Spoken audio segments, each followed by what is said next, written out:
I did. I killed the whole recording. I mean, the whole meeting Whoops. and started it again. All right. Nice. You're in a different spot today. Yeah, not in the basement. Ah, Yeah. Yeah, my woke up Tuesday with a pretty bad sore throat. So oh no. yeah, I stayed home from work yesterday and today. Ah, So no. hopefully it goes away. I'm not really sure what I got, but it's not Uh, COVID. yeah, good. I tested for that. Maybe the flu? Maybe I don't have a lot of other symptoms Yeah. besides just like a real swollen throat. It's sore. I kind of lost my voice a little bit. I'm Ah, generally tired, but I don't really have anything else for like flu-like symptoms. yeah. Wow. So Well, hope you feel better soon. thank you. Not nice to feel bad. No, no, it's not. I've knock on wood, I've been well for like 3 years now without anything. Thanks to Gotta love that. masks are a good thing. Yeah. Yeah, I'm not really sure where I picked it up. Yeah. Um, could be Well, work, you know. I was going to say you're working in a place that probably has things. Yeah, exactly. Work or the store, or, Yep. socializing, who knows? Yep. But there's a lot going around the hospital too. A lot of people have been calling out this week. Yeah. A few of them with kind of this type of thing, like a sore throat. So it Huh. probably was work. Yeah.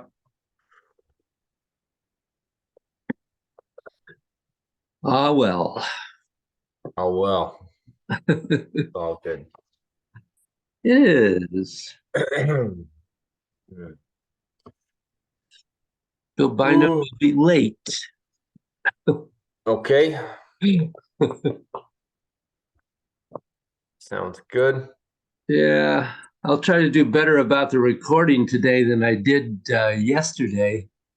I at the end of class, I have no idea. It was the recording was converting, and somehow I deleted it.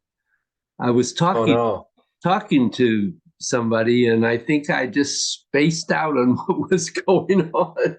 Uh, Uh, stay in the present moment. well, it's tough when you start focusing on something else and get distracted. Yeah, That's kind of what happens at work all the time. I'll bet.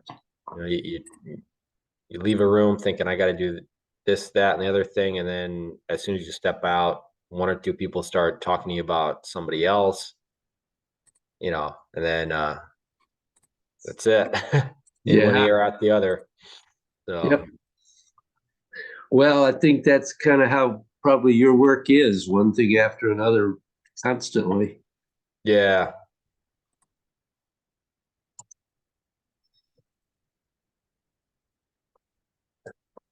Well, we have a picture of Mr. Nagel. Mhm.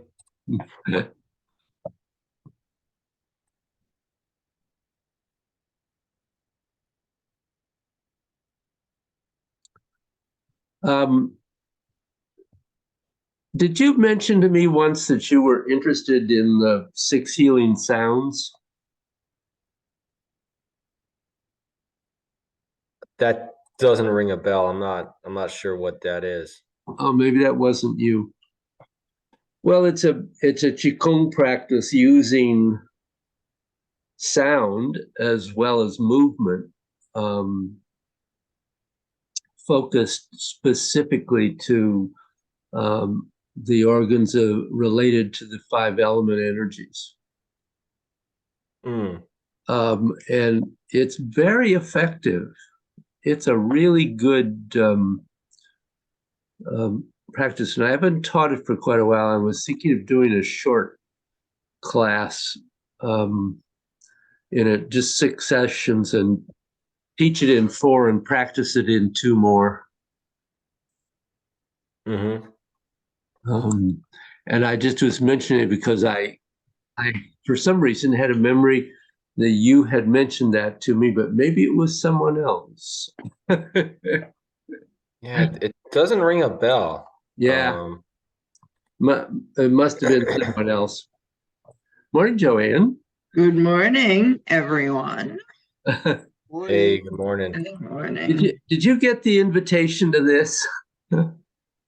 I did, although I didn't think I did, but then I found it in my trash. So maybe sorry, I found it. I think I was getting rid of an older one because then I found one from a few weeks ago. Yes, I did. Yeah. Because why I didn't get I get these, but I don't always get the video, and but that's very new, right? That's only the last 3 weeks. So I don't know. I haven't really had time to kind of sort it through or find somebody who can tell me if there's some setting I need to adjust. I don't think I'm not getting other things, although no one else is sending me regular videos. So I did send it to you both from Peaceful Wolf and my personal email. Yeah, and I think I only got it from the personal, but I'll double check. Because I got the same message again. The same message. You did say that when you said the personal one. Yeah, and I don't. Yeah.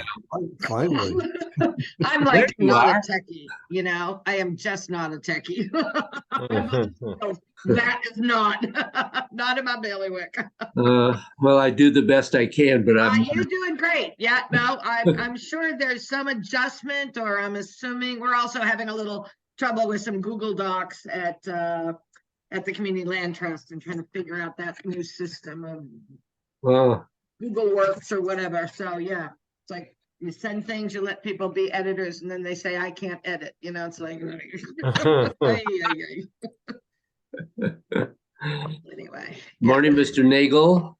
Good morning. I've been here for a while, but I couldn't get my moving image up. Yeah. Gremlins are out. The good thing, yeah. Well, I'm glad we're here. Mr. Bynum will be joining us as soon as he can. He's running a little late this morning. Okay. So I'm going to go ahead and start. Okay.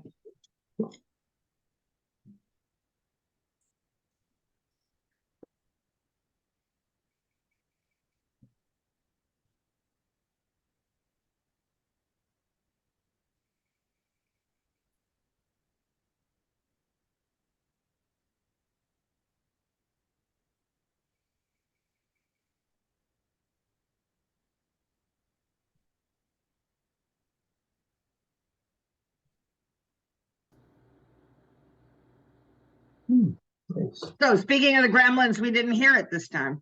Yep. Oh, I didn't restart it. I'm sorry. Okay. No, That's my fault. Never mind. Never mind. Talk We'll accept that. It's fine. Yeah. We're a fine crew. We are. Look at us today. We're a perfect crew. Come on. As good as we can be right now. Yeah, that's good enough. So, questions, comments, concerns, successes, failures. What's happening? Maybe challenges working on the C-spine. Uh-huh. I've been trying to do it watching myself in the mirror. Definitely, I think some challenges with the lower part of the spine. Yep. I think looking in the mirror, I'm not really sure where the tuck should be versus going into the C-spine. Like there's just not a lot of movement down there. No, So, there isn't, and the amount of movement down there really controls the amount of movement up at the top, right. and that is difficult because we talked about the fact that you don't want to clench the abdominal muscles as you're doing it, and that's kind of a challenge too, and just Yeah. points to the fact that you have to find how to do this without trying too hard. Mm-hmm. And it's and finding the difference between thrusting the hips forward and tucking. Mhm. It's two different things. Um, so Mm. it's a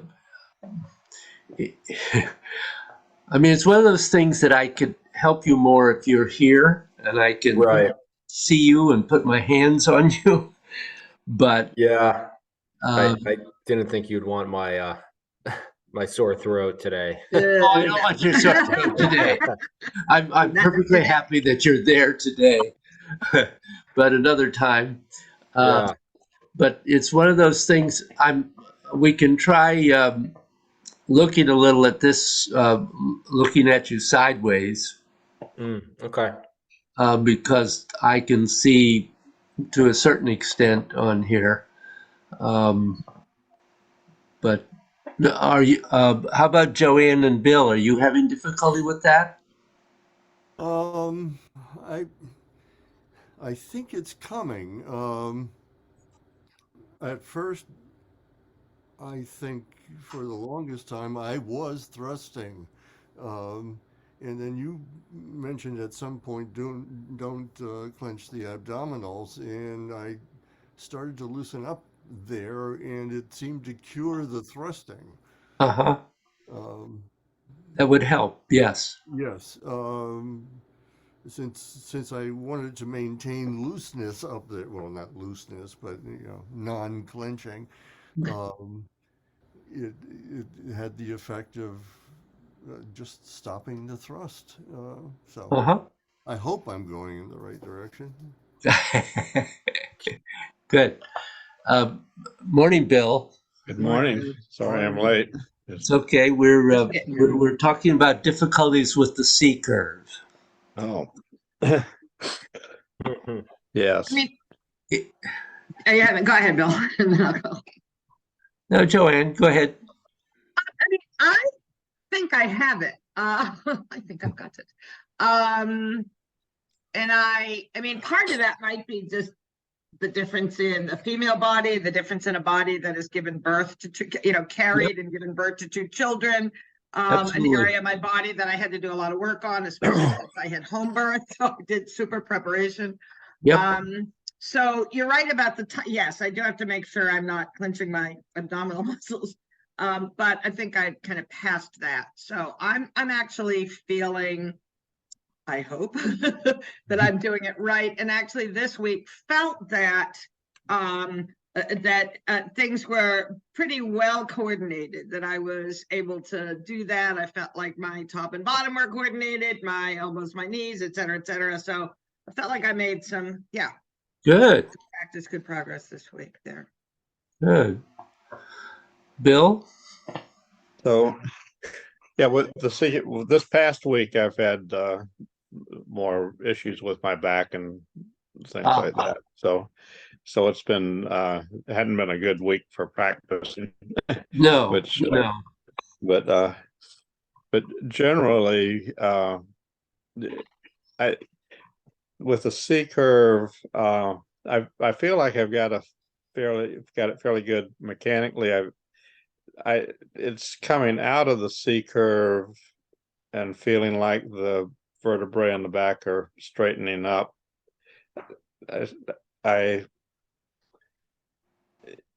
I guess I'm going back to where I start with the C curve and then do a tuck and then let the head go forward, but not tucking down, the top part of the curve just feels a little stiff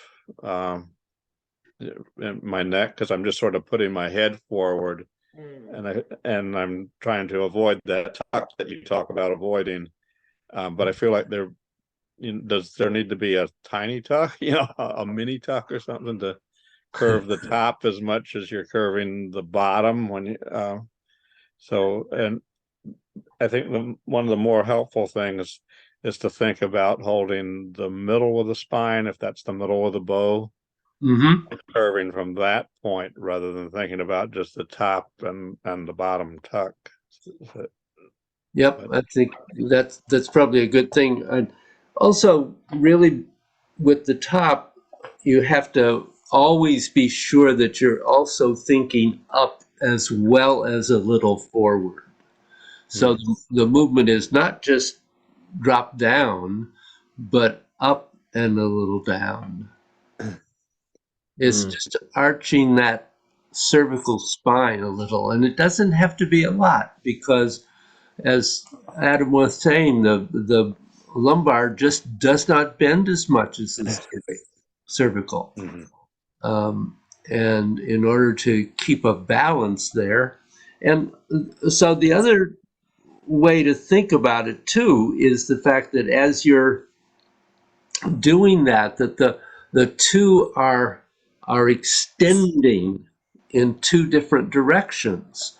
So the pelvis is opening the lower part of the spine, but it's also opening down to the bottom of your feet. And the upper part is opening to the crown of your head and out. So it's another way to think about it, because you want that spreading of the whole spine so that you open space that allows the energy as you're bending to drop through the back of the spine, and as you're straightening, it's rising through the front of the spine. Yeah, I think that's a very helpful image to think about. When you're straightening, what is the shape of the spine when you're opposite of the bow curve? Is there that little S in there, or are you Oh, being you're not trying to get rid of the natural curvatures of the spine. That's one of the things. You should not be trying to do that, because that would be a negative actually in the long run. But you are you're straightening back to that natural, whatever your natural position of your spine is. And actually, this will actually, as you do this, I think it does eventually straighten the spine to some extent, but you're not trying to get rid of that natural curve that's in the spine. That would not be a good thing to do. I'm sure Adam would agree with me on that. Probably not. Not? Not going to be too comfortable. No. Nope. No. So, just since this has come up as an issue, what I'd like you to do is to just stand up and stand sideways to the camera and just do a few, and let me look. Tell you what, let's just do a couple of you at a time, because otherwise I'm going to wear your backs out. So Sure.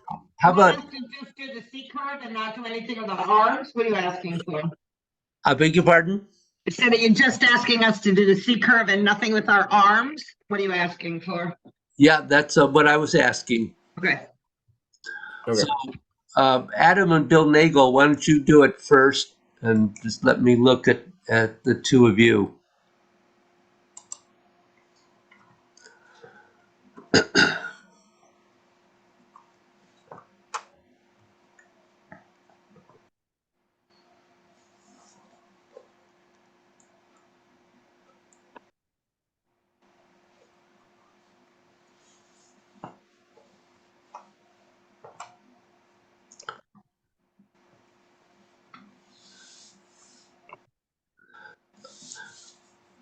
So Adam, you're kind of going into a qua squat.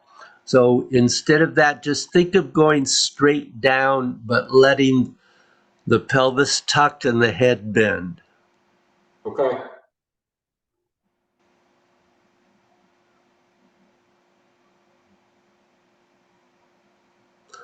So in other words, don't let the torso bend forward.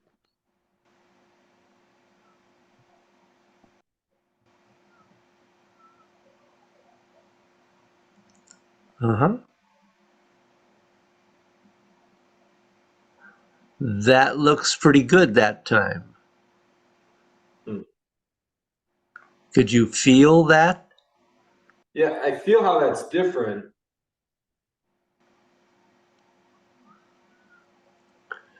So the reason why you need to learn to do it in just when you're bending straight down, because you also do the C curve when you're doing a squat, but you need to make the distinction of what is the C curve and what is the squat. And the problem you were having was you were squatting and pushing your butt back, Okay. and you want it to go down. Yeah, that's better. It almost feels like you're pushing your belly forward as you do this. Is that? It doesn't feel like the abdominal muscles are crunching to create this, but almost like you're deliberately pushing your belly out. Well, the very lowest part of the abdomen, yes. Yeah. The middle and upper abdomen actually are going back or going in. So really, like the chest and upper abdomen should be like hollowing out. Yep. Okay, while the butt drops down. Mm-hmm. Okay.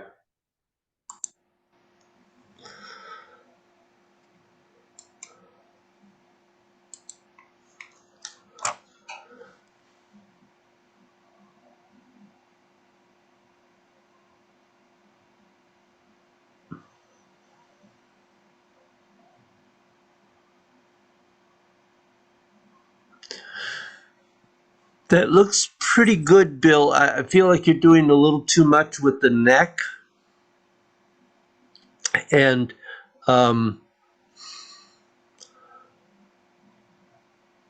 not doing them together. Yeah, yeah, not that you pointed that out. I felt it myself, and the pelvis was going first, and then the neck. Yeah. Yep, exactly.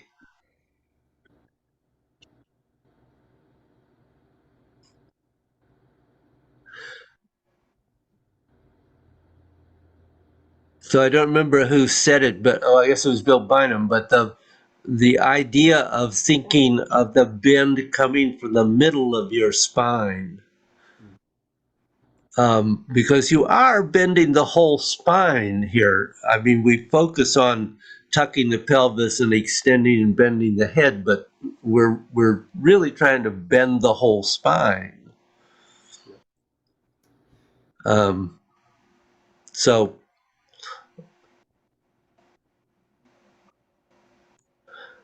yeah, don't let your pelvis go back. Yeah. Yeah. You know, practicing this literally against a wall Mm-hmm. is a good idea because it you will you will push yourself off the wall if you push your butt back. It's a good reminder. Right. Right. Okay. Let's look at the other two guys. I'm sorry, lady and That's person. all right, I can call the guy. I don't care. I'm just trying to get it so you can see me.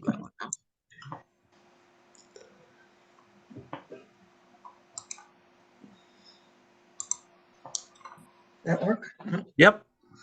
Yeah, let's see, okay.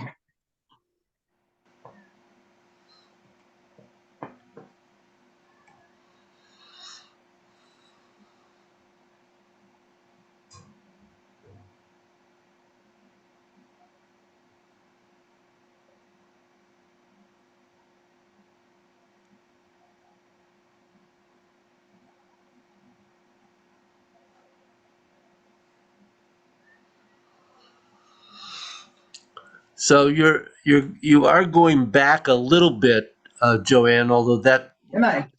that Uh-huh. basically looks pretty good. Okay. The one thing I would say is be careful when you straighten that the head goes up and not back. Okay. But yeah, I think you're on the right path. Right there. Okay.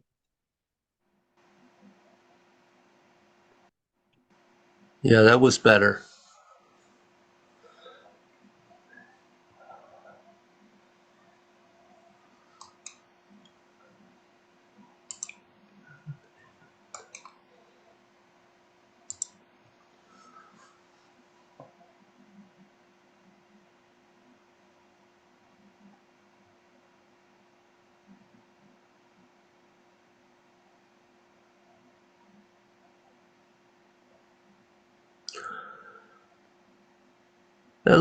That looks pretty good, Bill. I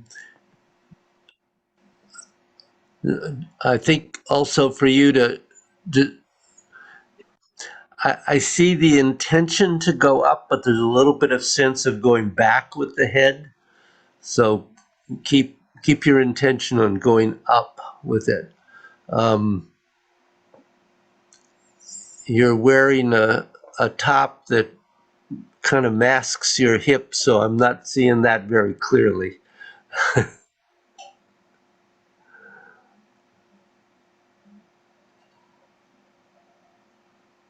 Yeah, good.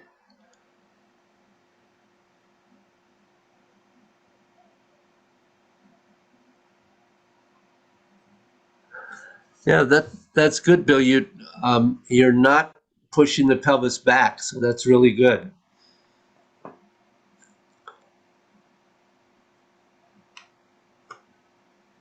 Okay, so anybody have a question here? Another? No, just a personal observation that I do find it helpful when I lose track a little to just remember it's bend the bow. Yeah, Right, not to be led by the head or by the pelvis, right? But just kind of, yeah, it's that bending that kind of coordinates it all. Yeah. yep. Good. So, we're going to look a little bit at changeover points, among other things. So we're going to look at movement 5. And as you know, what we're doing is coming up the central channel and going out and down this left and right channels. But nothing is changed actually from what we were doing before. If your arms are bending, what is your spine doing? It's bending. And if you're straightening, your spine is straightening. The place, though, where you have to pay particular attention is when you transit from the bending to the straightening and from the straightening to the bending. Your head and spine are going to have a tendency to go back rather than just continuing to go vertically up. So this is going to be a place that you have to concentrate on. Likewise, when you get over to the sides and your arms and hands start to bend, there is a tendency to somehow let the spine go. And you have to keep the connection, both going up when you go from bending to straightening, and to make sure that you get this feeling inside the center of your body going through to the crown of your head. This is very important because you're working with the central channel. So since you're working the central channel, your central issue is to have is not to have got the channel, lost the channel, oh, I'm going to try to get the channel back again. You must continuously have a feeling of something moving inside your torso between your perineum and your central channel. And the same sense you will find, and in the same sense, you will find that at the point your arms and legs will have trouble. And that will usually be a place where the energy is not moving through the central channel evenly. Then you want to make sure that you go a little bit slower. So you do what is commonly called threading the needle. And that's a little bit what it is going to feel like. Now, remembering when you start, the first thing is you have to tuck your pelvis and pull your feet up to your center and keep the pelvis tucked. So, helpful if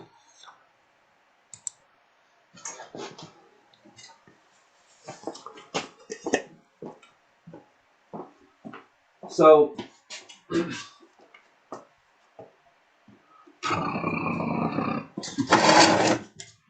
Thinking about starting from roughly this point, that changeover from having straightened to beginning to bend and come into the center is one of the places where the spine and the arms tend to get disconnected.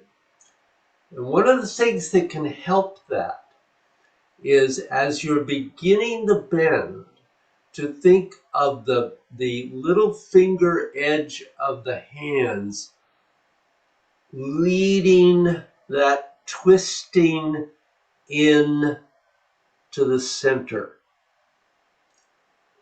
And that can help you make that transition from having gone down the side channels into the center and up the center.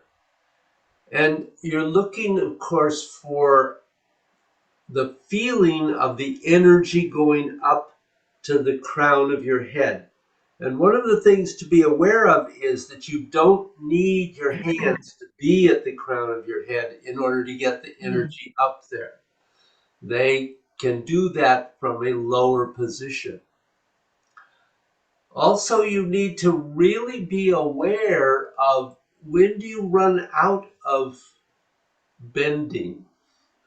You don't want to go to 100%, as you know. And so, but you have to think about when does that bend of not only the spine, but everything else in the body, when does that end? And that is the point at which you have the other transition in which you now have to begin to straighten as you send the energy out and down the side channels. And of course, as we've talked before, exactly where those changeover points are, you have to feel. At the sides, it could be anywhere in this range. In the center, it might be anywhere from here to here, wherever that is for you. So you have to really begin to be really aware of where those points are, and that you want that changeover to be absolutely smooth.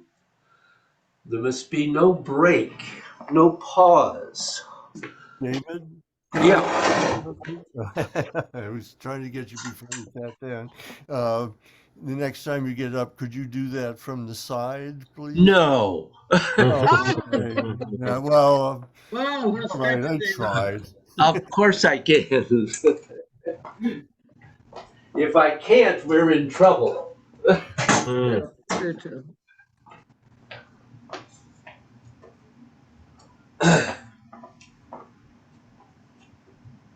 So if you've straightened to this point, and then you begin to bend, and the little finger edge leads in, you connect the Laogong points, you go to the wrist, and you're still bending and twisting in as far as you go up. And then you're transitioning to out and sending the energy down. Thank you. Did that raise a question, Bill? Oh, no, not at all. I just wanted to double check, and the bending the bow is obviously easier to see from the side. So Oh, yeah. Hopefully it was there. yes. So,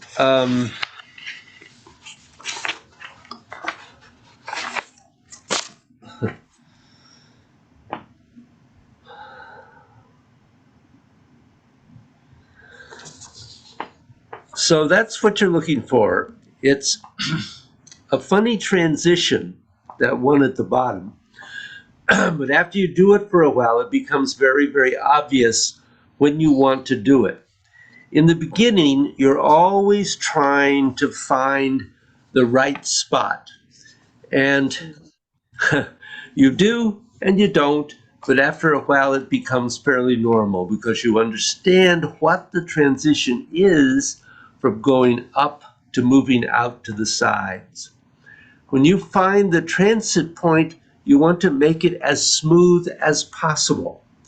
When you start wanting to go out to the sides, or if you do it all the way to the crown of your head, then you go out to the side. Notice the transition point. You have to get the chi to smoothly move through them, and this is a distinct challenge. Now, as you're going down your left and right channels, you're going to relive the exact same thing when you want to contact your perineum.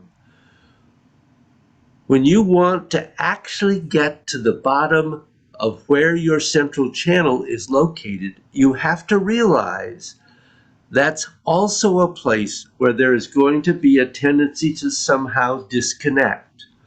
Wanting to do is not rock and roll and disconnect, but keep it steady and smooth.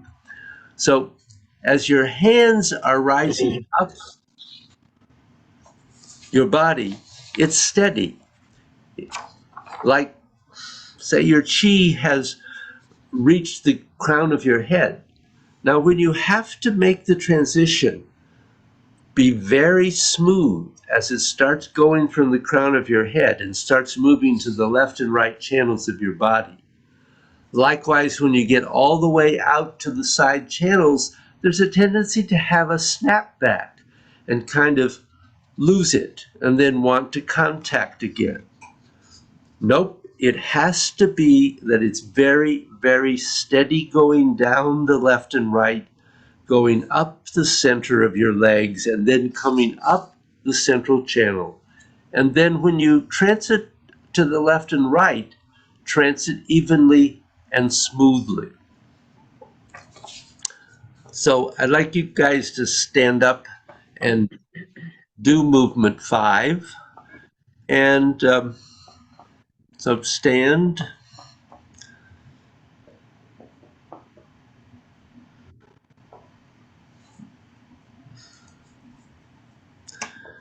And breathe. Just settle, find a good position.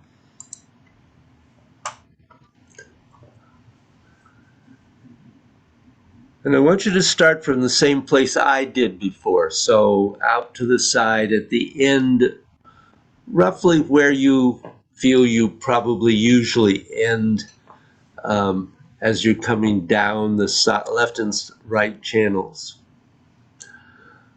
And then begin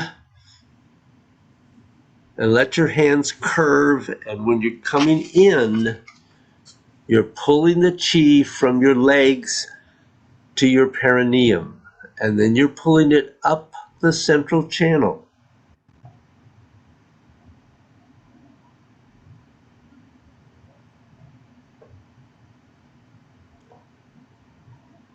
And remember the principle of the 70% rule.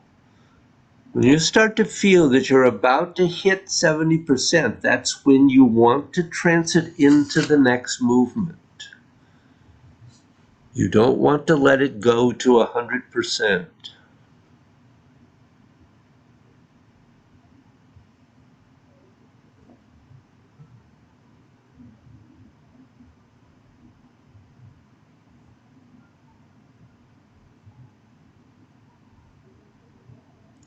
So as you're coming up, when you get to that 70%, try to make it as smooth a transition as you can going outward.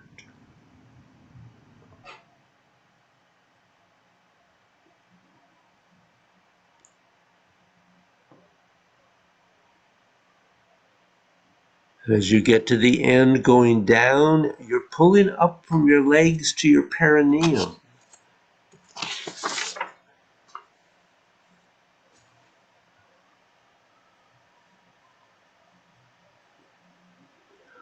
Now the next time you come up the center, when you think you've hit your 70%, pause for a moment.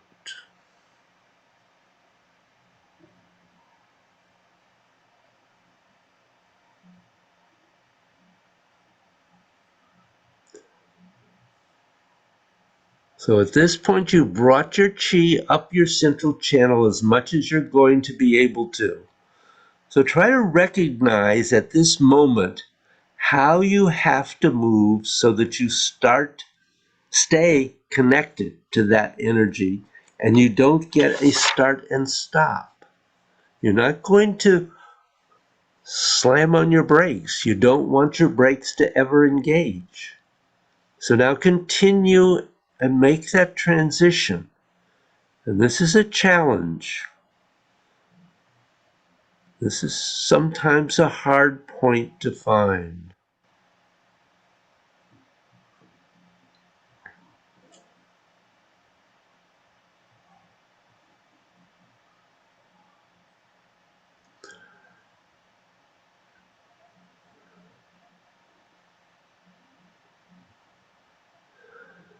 And then when you separate to the sides and connect with the left and right channels, pause for a moment.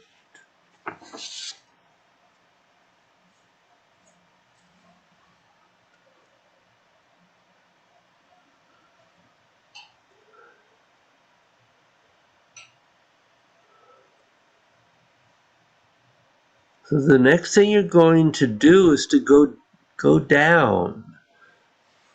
But what you can, what if you can free, what in you can free up to get your arms and your chi to start moving downward? So find and smoothly transition through that.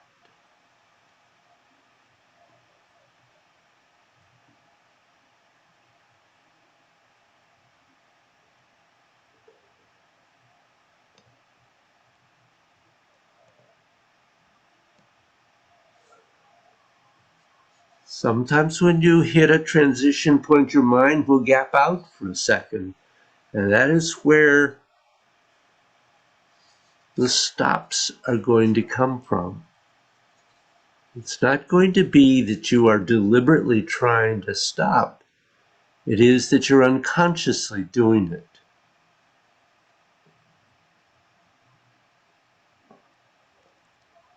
So just be aware of those transitions, but realize that when you reach the extreme with your energy, when your energy is going to change the direction that it is moving, you have to pay particular attention at that point, because otherwise you're going to lose it.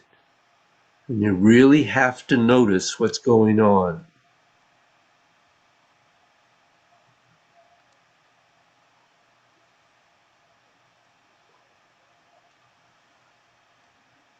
And if you need to, as you approach the transition point, you can just slow down a little bit to give your mind the time to calibrate how to make the turnover smoothly.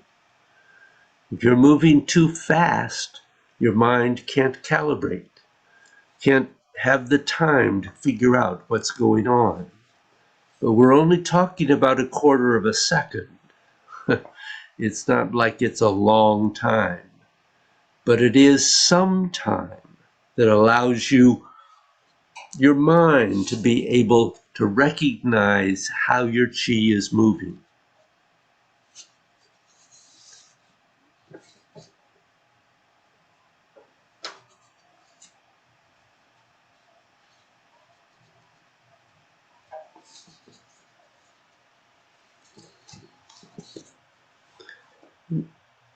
In God's, we want our minds to be continuously moving through your body, because it's your mind that's going to be moving your chi. It's not going to be just the physical actions alone. They may move some chi, but not most of it. You must pay attention to the changeover points, where yin changes to yang and yang changes to yin. Because this is where you have to have the chi move smoothly through.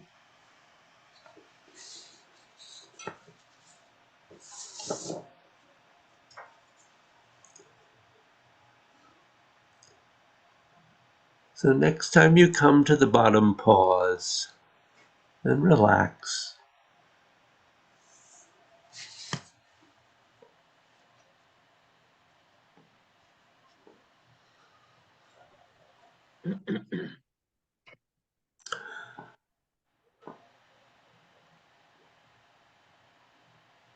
So, did you feel you could recognize those changeover points and move through them smoothly, or did you have issues? I think it got Yes and smoother no. as we went along. Yeah. Yeah, I think it, knowing that the transition points are a spot where we tend to blank out or lose connection really helps maintaining that connection, because I can almost anticipate it and then Good. move through the transition a little better. Mm-hmm. Okay. Joanne, I'm sorry we interrupted That's you. okay. I said yes and no. Okay. One thing I did notice is that I had a much better physical handle on the 70% this time. So Oh, that good. felt good. A little deeper aha moments there. Mm-hmm. Yeah, I mean, I think replaying this segment of the tape while practicing this week will kind of help pull it together. But yes, I felt, yes, I was feeling it. I was also feeling where I just lost it. So, Oh, good. Yeah, it's good to recognize where you lose it in order to be able to join it. that's right. That's right. Yeah. For me, I think the coordination and moving gradually through to the point of transition and then reversing and gradually to the next transition point, getting everything going at the same rate wasn't happening. I think sometimes the C curve happens more quickly, and sometimes the twisting gets finished before it should get finished to the 70%. And now and then it feels like everything is moving at the same time, but the total coordination and timing to the between the transition points, getting that even and the different things that we're thinking about is my challenge. Yep. Well, I think that's everybody's challenge. We want everything to work together simultaneously, smoothly, and steadily, and that's not easy. But And just to be clear, for the transition points, so one is when your hands when you're crossed and you come up, and then you start going out, right there's a transition point. Yep. And then the other one is when your arms are all the way out and you just start twisting in to come down. That's a Mhm. transition point also, right? So that's our two transition points. Mm-hmm. Um, In this movement, yes. So at those 2 points, we should be right at 70% in all the aspects. Ideally, yes. Good. Anything for you, Bill? No, it felt like I was doing it okay, but midway through, I started paying extra attention to the energy going down my legs and back up. And that seemed to focus the whole energy movement. So it's likely that I was letting it go, from the waist down a bit. And that it helped when I started paying attention down there. So Yep. It's very easy in 5 and 6 because our focus is on that central channel, side channel circuit, to lose contact with the flow, particularly through the legs and arms.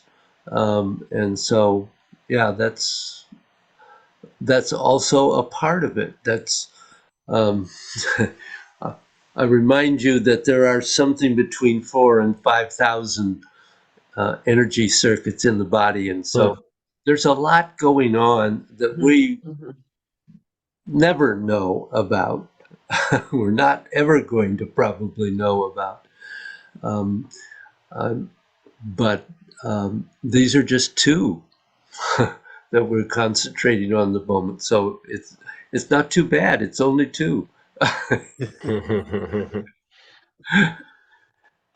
Good. So besides obviously practicing what we've just learned here, what we've been working on here, when you do your whole set of 6 movements of God's, start really looking for where are the yin and yang crossover points. For example, kind of interestingly, in movement 1, as the hands come up, there are 2 right away. One is as the hands go out, and the other is as they come back. So there are 2 transition points as well as at the bottom. So for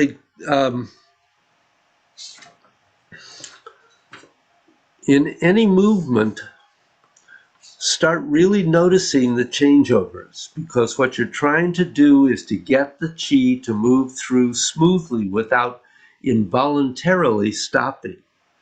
And the reason why your chi is usually involuntarily stopping is just that the mind has the habit of gapping out. Once the mind has a sense of having a relaxed, continuous flow, this can change. In classic Hatha Yoga, the spiritual side of it was not called Hatha Yoga. The non-spiritual side of Hatha Yoga was called Hatha Yoga. The spiritual side was called Raja Yoga, the king of yoga. So what you have are moral and ethical injunctions. You have asana. The primary purpose of an asana was not just to bring physical health to the body. That's not really what it was about. It means seat. So it's that your mind and your body could sit still so that you could meditate. It was finding a place of stability in your mind, which was first found in the body, but then later was talking about a seat inside your mind so that your mind could be stable. And this was achieved through hatha postures, But many people think that they're doing yoga if they can do a full lotus, and that's really not necessarily true. The next thing was that you have pranayama, which is qigong for all practical purposes. It is the movement of prana or qi inside the body. That in and of itself does not make something spiritual, just as qigong in and of itself is not spiritual. The first thing is pranayama, then often translated badly as sense withdrawal. Well, yes, your senses go from the outside to working inside you, but the real meaning of it is that you are awaking your internal senses. Just as you have external senses, you have internal senses. And all spiritual work eventually involves the internal senses.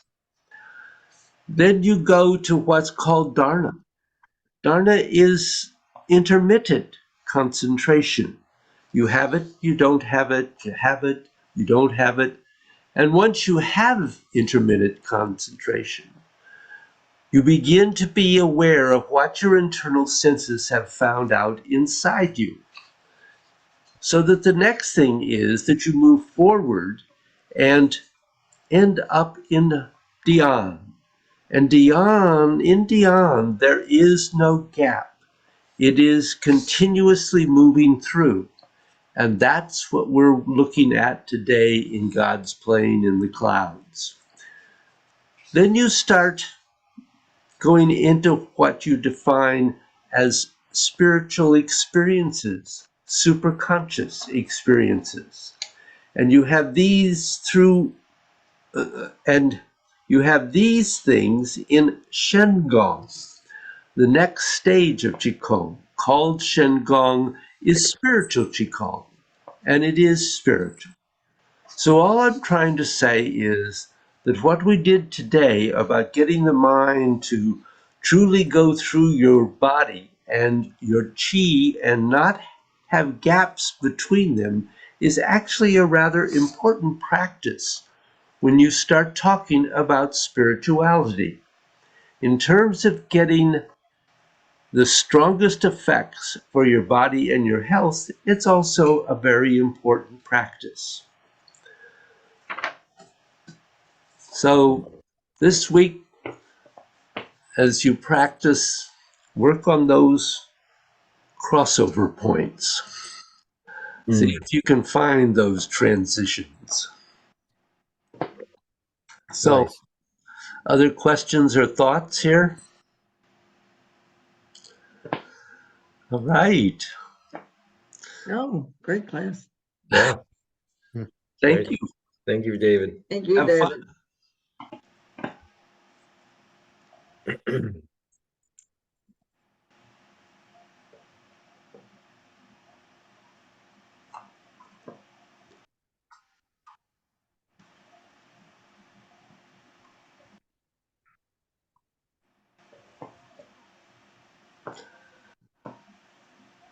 So of course we're doing the same thing, woo style. Is that so? Where it gets just a little bit more complicated. Right, right, yeah. Yeah. It's I mean it really is just a part of what we've been working on all along. I mean we have been certainly focusing on trying to make everything steady and smooth and connected.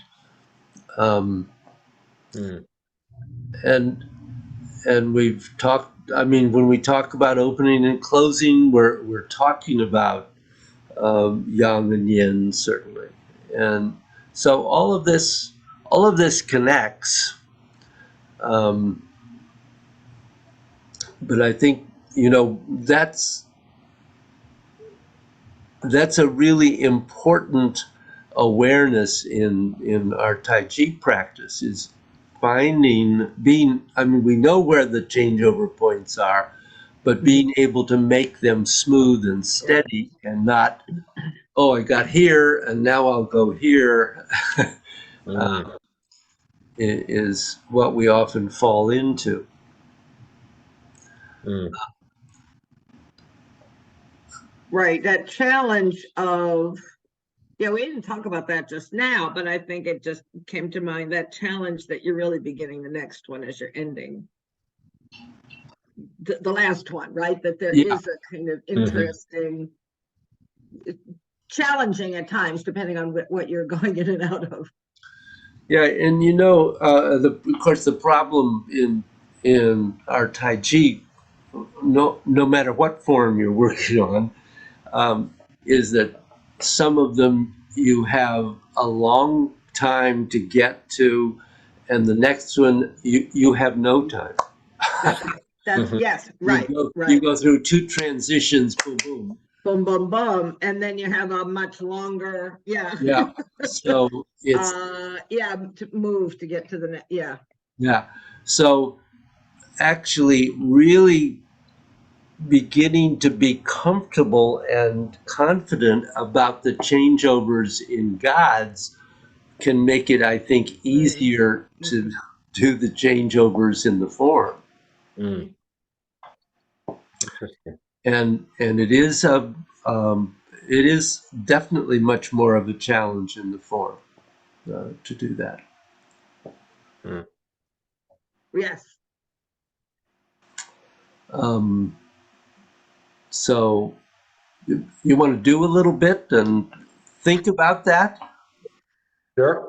Do the first paragraph. That's about as far as I'm getting these days, because I'm putting so much into gods. But I know it's probably the second paragraph I should be working more on, right, David? Is that the one what paragraph holds most of it? The second or the third? Master Joe used to always say it's all in the third paragraph. It's all in the third paragraph. Yes, I'm not getting that far. And I haven't been doing the second. Well, I stopped doing the second one for a while just because it challenged my knees too much. Yeah. So That's a hard one on the knees. yeah. So what I would suggest is not do the first one. Maybe not do it physically. Do it in your mind, and then do the second one physically, Mm, in order to take some of the pressure off your body. That's okay. Yeah, I don't feel too much pressure in the first one. But I feel spent by the end of a practice when I'm doing both. Yeah.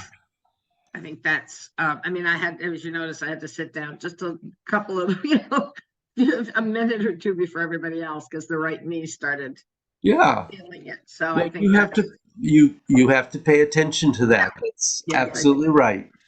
So I'm not uh-huh.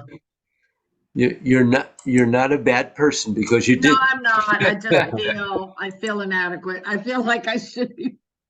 And part of it's just the time thing. If I had more time, maybe, or Yeah. spreading it more in the day, but that's never going to happen. So, and I know I've tried so hard to kind of, it just when, it has to be done in the morning. You have what you have.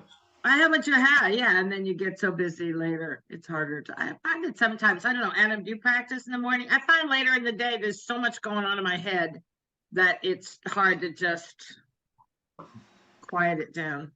yeah, I don't really like practicing it in the evening. Basically because I don't have any energy. Right. Yeah, I know this should, I guess, Can't find that chi, baby.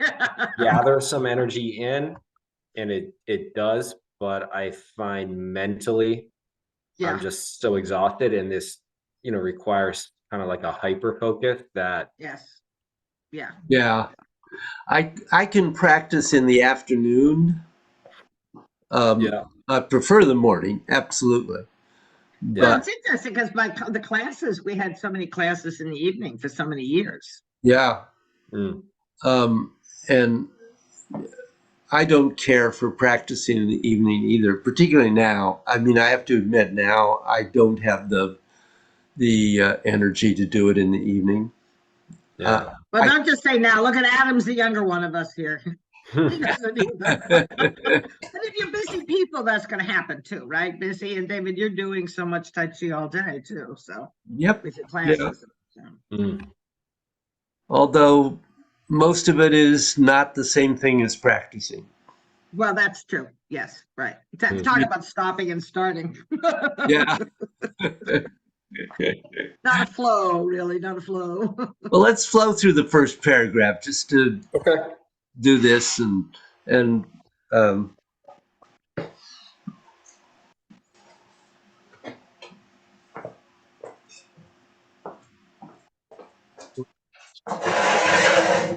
Yeah. That's my colleague.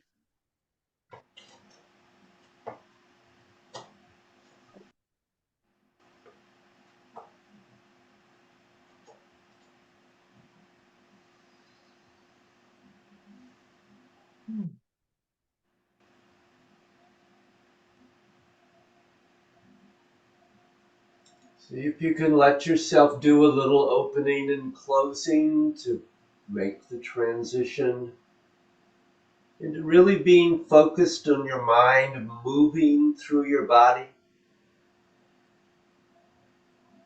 and aware of your energy. And you can begin to be aware of those changeover points, which are pretty easy to deal with. Those are the simple ones.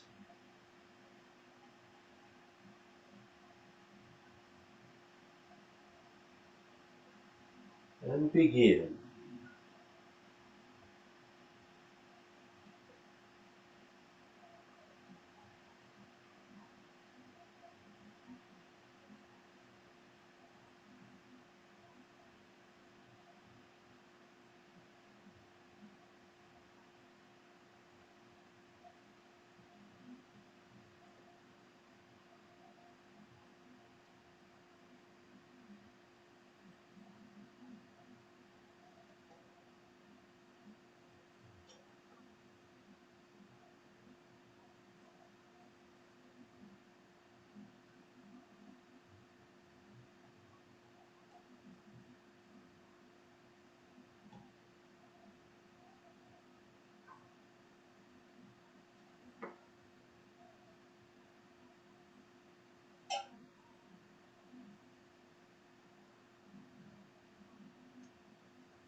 So how are your changeover points?